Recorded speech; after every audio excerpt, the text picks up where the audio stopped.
therefore most people understand more money to the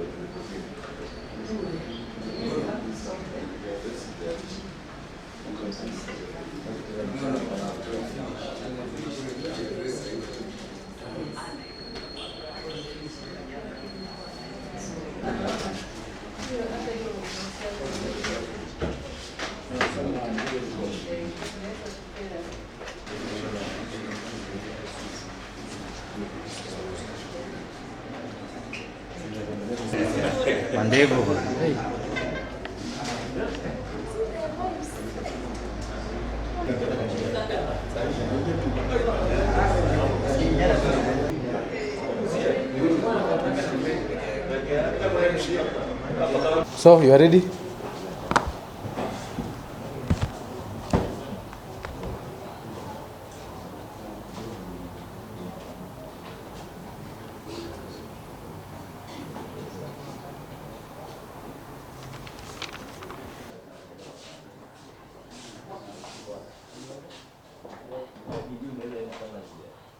According to our expert here, who is the CEC Education, the examination irregularities or cheating cycle begin in April before the exams are done. There are certain groups that have access to what's going in NEC. There are some printers of mock examination that print for specific schools, and they are paid and they know what is happening next. So the question they print during the mock examination are exactly what is going to be availed during the main examination. So you've given the committee in-depth analysis from our CEC, who has been a head teacher, several institutions. He is experienced. He has given them what transpires. So they'll compile the report and present to the National Assembly. I am happy that the President of the Republic of Kenya has toned down his talk. He's not now confrontational.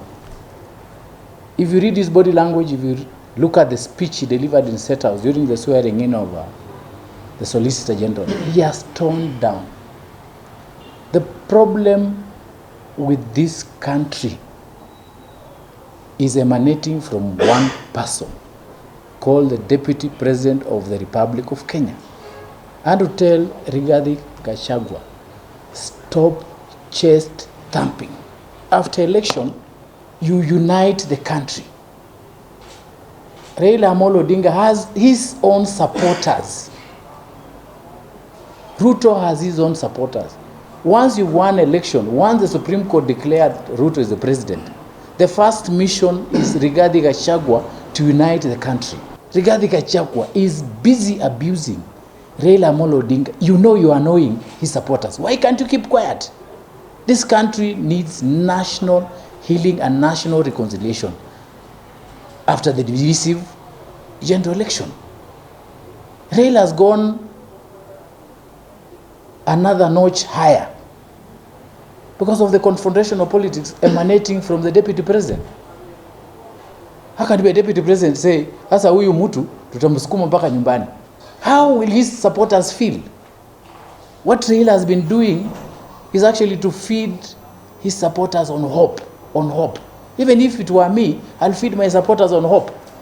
We know Raila will not go to State House after all, unless we go and participate in the general election in 2027. But for now, there's no room. Legally, there is no room.